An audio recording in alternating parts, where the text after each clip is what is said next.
बिस्मिल्लाहिर्रहमानिर्रहीम। अस्सलाम वालेकुम। मैं हूं मिसेज़ राबिया ज़फ़र। आप देख रहे हैं ZN न्यूज़ और हमारे साथ हैं ज़फ़र नकवी साहब। अस्सलाम वालेकुम। प्रोग्राम शुरू करने से पहले अगर अभी तक आपने हमारे चैनल को सब्सक्राइब नहीं किया तो इसे जल्दी से सब्सक्राइब कर दीजिए ताकि हमारी हर नई आने वाली वीडियो आप तक पहुँचती रहे। इमरान खान ने अमेरिका से मदद मांग ली, अमरीकी सफ़ीर से खुफिया राब्ता हुआ, इस पर बात करेंगे। फिर सुना है कि शहबाज गिल ज़ेर हिरासत बहुत से इंकशाफात कर रहा है, इस पर भी बात करेंगे।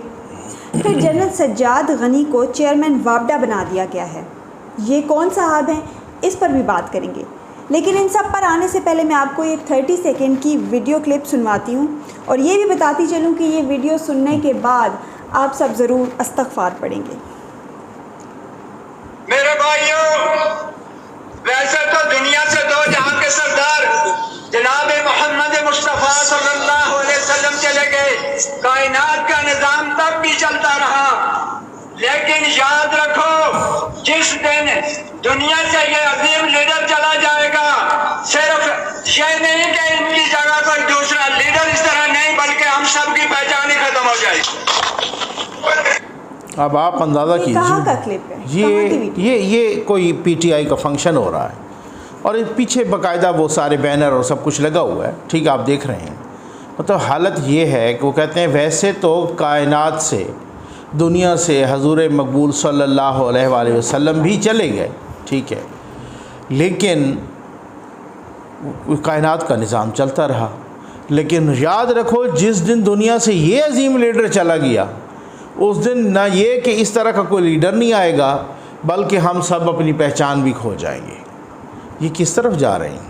ये ज़ाहिर है मैं यही नौबत रह गई थी। ये ज़ाहिर है खान साहब कह रहे हैं ना कि भाई कब्र में तुमसे सवाल होगा, जो जिनका लीडर ये कह रहा है कब्र में तुमसे सवाल होगा कि जी जिस तरीके से जो है ना, उसके बाद कि इमरान खान को वोट दिया था कि नहीं दिया था, जिन्होंने हमें छोड़ा है उन्होंने शिर्क किया है, ये लीडर के अल्फाज हैं। ये तो फिर आपको पता है ना, ये तो उनके पैरोकार हैं ना, ठीक। और साथ ये भी वो मैंने आपको बताया ना कि उम्रे पे चले गए थे कुछ लोग, ये अदम एतमाद के दौरान, ये इसी के आसपास शहरयार अफरीदी भी था।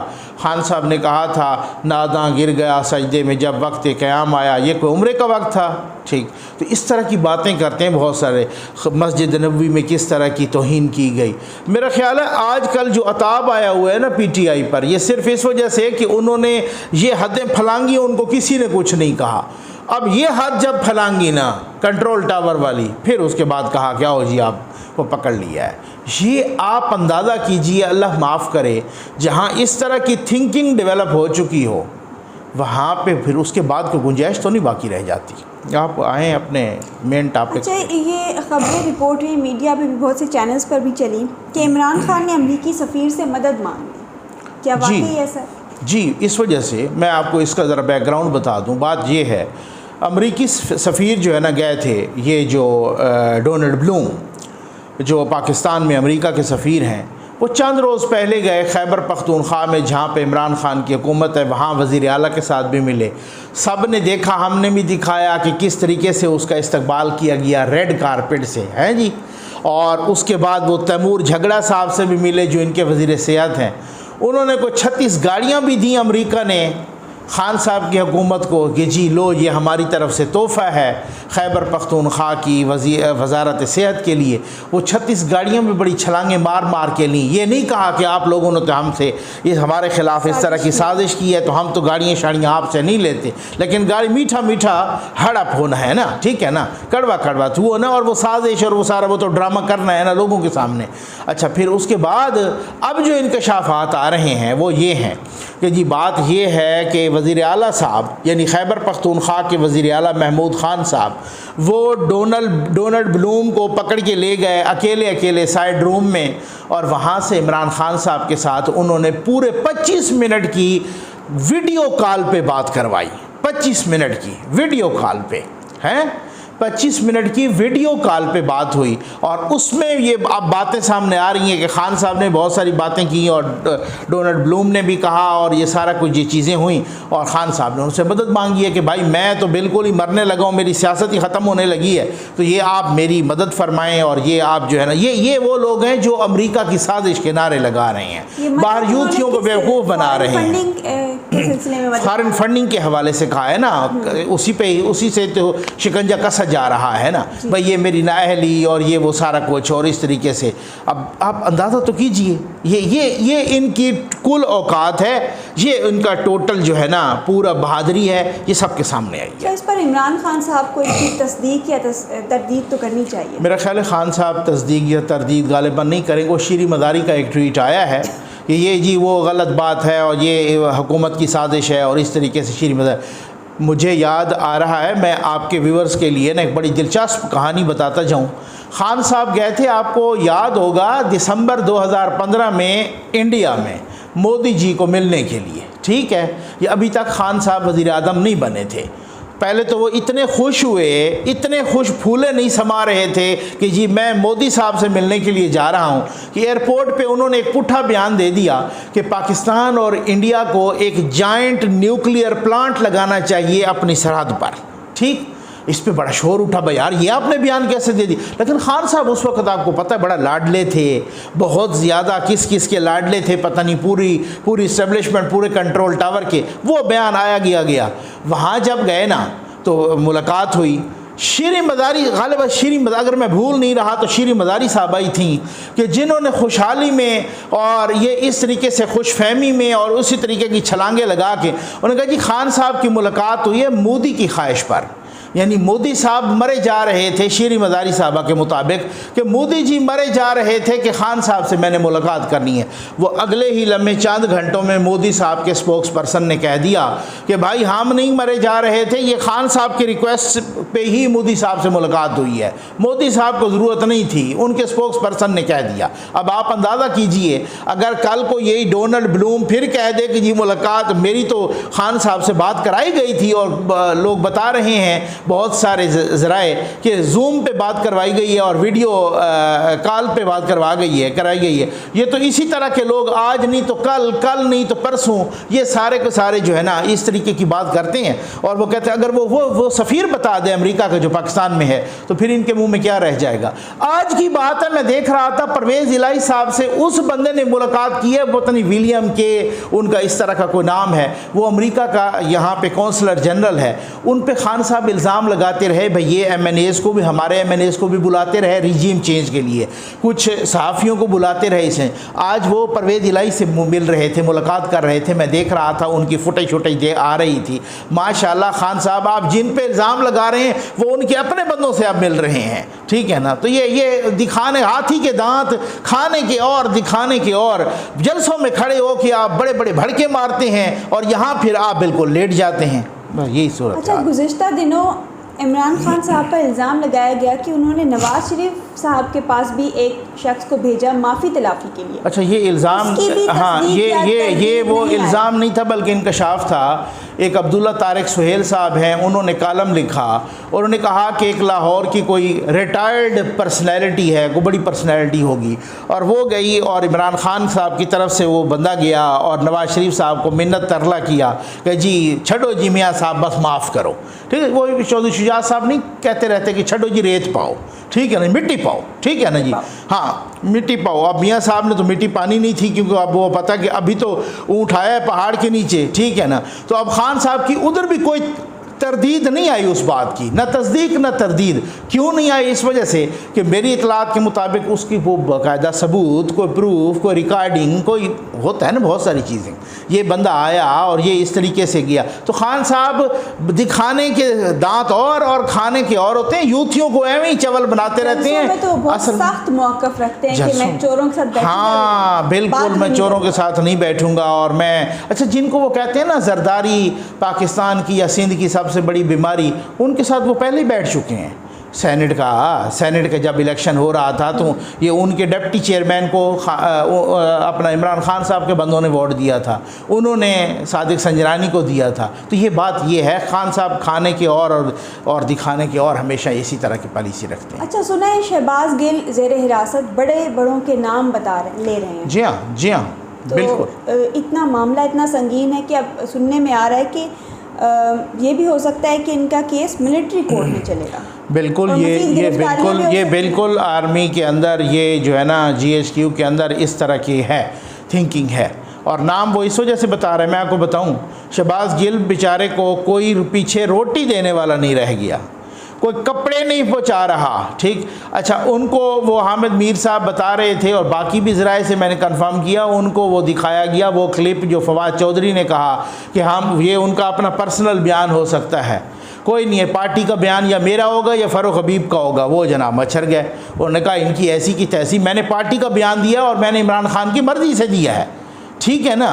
और ये कौन होते हैं? और साथ उनको परवेज़ दिलाई का बयान भी सुनाया गया, और उस पे भी मच्छर उठे और उन पे भी भड़क उठे, और उन्होंने कहा जी ये कौन होता है मेरे बयान की तरदीद करने वाला, ये हमारी पार्टी का है, मैंने जो बयान दिया है मैंने पार्टी पॉलिसी के मुताबिक दिया है, मैंने ठीक दिया है, और मैंने जो बयान दिया है तो ये मैंने सिर्फ़ और सिर्फ अपने लीडर इमरान खान साहब की मर्ज़ी के मुताबिक दिया है। ये आप अगर दोबारा भी, मैं अपने व्यूअर्स को भी कहूँगा, वो सारा लंबा चौड़ा बयान वो मीडिया पे मौजूद है, सोशल मीडिया पर, आप वो सुने ना, वो एक रिटन स्क्रिप्ट था।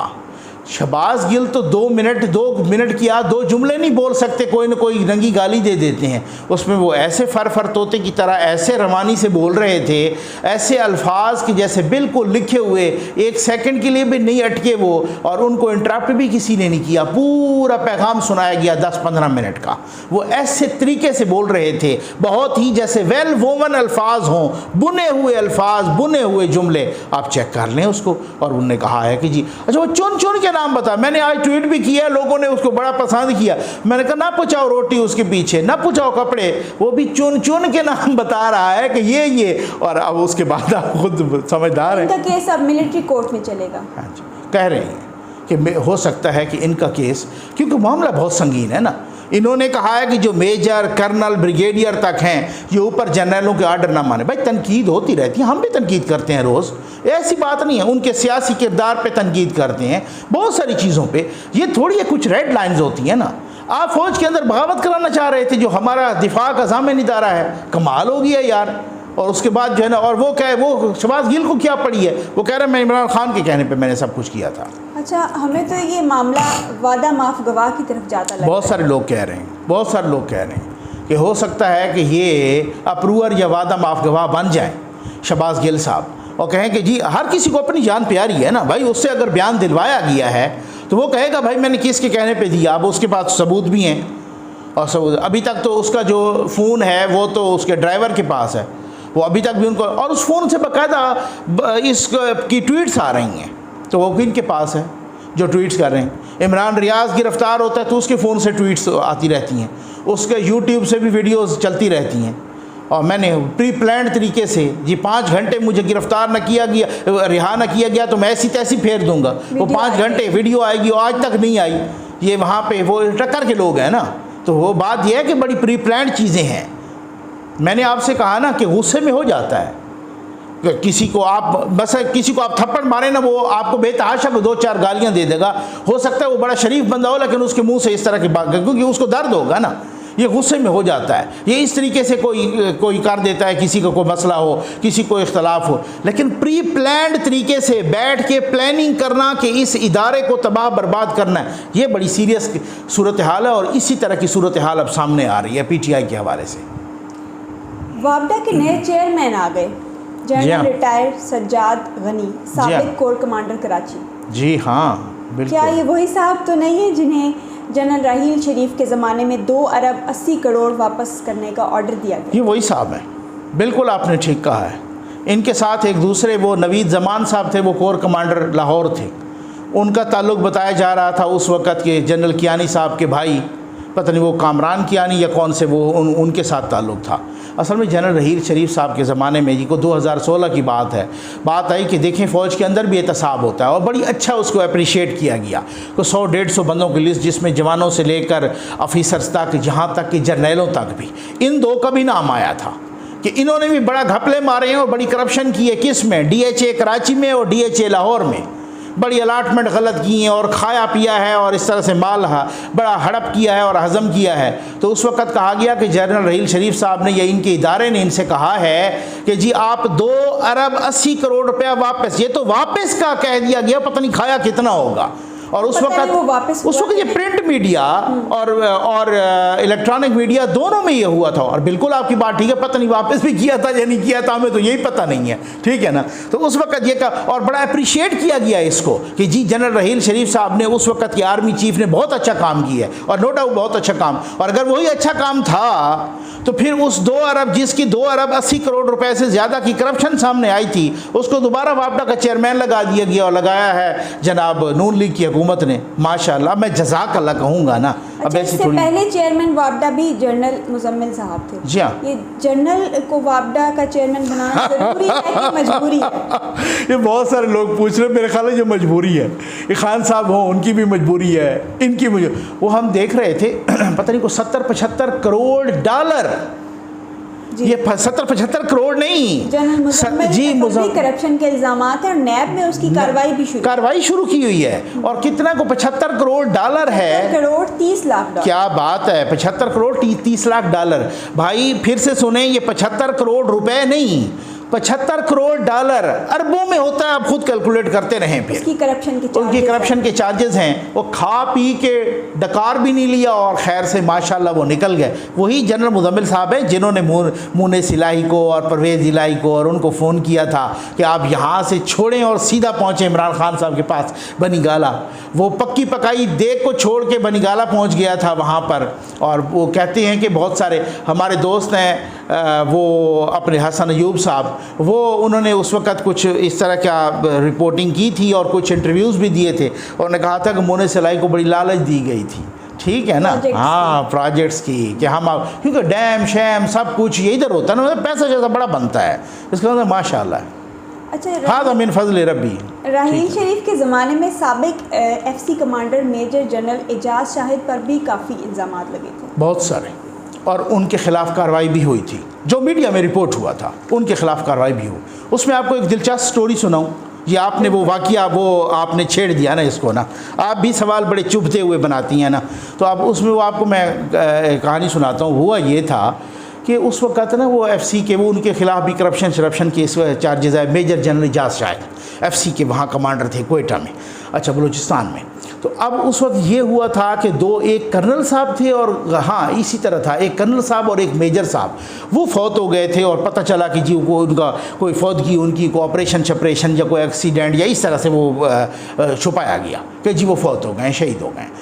उनकी जो बेगमात थी ना, उन्होंने उस वक़्त ख़त लिखा था जनरल रहील शरीफ साहब आर्मी चीफ थे। उन्होंने कहा जी हमारे जो शौहर हैं ना, वो कोई ऑपरेशन में नहीं मारे गए, वो मारे गए हैं, इस मेजर जनरल साहब शाहिद एजाज साहब ने ली थी अपने बेटे के लिए फरारी, वो स्पोर्ट्स कार होती है, ठीक है ना। हम तो सिर्फ दूर से देखते हैं और नाम शाम सुनते हैं, वैसे हमें नज़दीक हम जैसे लोगों को फरारी शरारियों के करीब जाने का भी वो कोई नहीं है। अच्छा, तो अब वो कहा कि वो उनके बेटे के लिए ली और ये कोई उनको ट्रेनिंग दे रहे थे। और उस वक्त पता नहीं बेटा था साथ या नहीं था, कोई पता नहीं है, वो बात की बात, वो बाद में इंक्वायरी हुई, पता नहीं वो किधर गई इंक्वायरी। अच्छा, बहरहाल तो वो ये चला रहे थे और बहुत तेज़ भागती है वो, तो गोली की तरह जाती है। तो ये कोई दरख्त में लगे, वो दोनों बेचारे चले गए। जनरल रहील शरीफ साहब ने वो इंक्वायरी कराई और फिर वो कहा कि जी करप्शन, और साथ ये हुआ, साथ ये जब मामला निकला ना, उन्होंने कहा भाई ये फरारी, उस वक्त मैंने दोस्तों से पूछा, मैंने कहा यार ये फरारी कितने की आती है, तो उस वक्त मुझे बताया कि यार ये 5 से 7 करोड़ की आती है, ठीक, ये कोई 2016 की बात।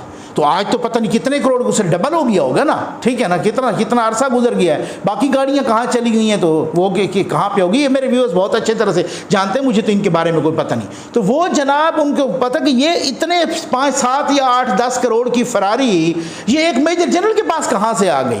उसकी तनख्वाह कितनी होती है, वो तो होता है टोटल जो है ना कोई 22 ग्रेड का 21 ग्रेड का बंदा और ब्रिगेडियर 20 में होता है ना, तो मेजर जनरल 21 ग्रेड वाले की तनख्वाह देखो और ये 7, 8, 10 करोड़ की फरारी लेके बैठा है, तो ये क्या, ये कहाँ से आ गई। तो वो बड़ी ये बहुत ही, अब मैं इसको ताबनाक तो नहीं कह सकता, बहुत ही शर्मनाक बाब हैं और हमारी तारीख़ के, और मेरा ख्याल है हम सीख कुछ भी नहीं रहे, इसी तरह से चलेगा।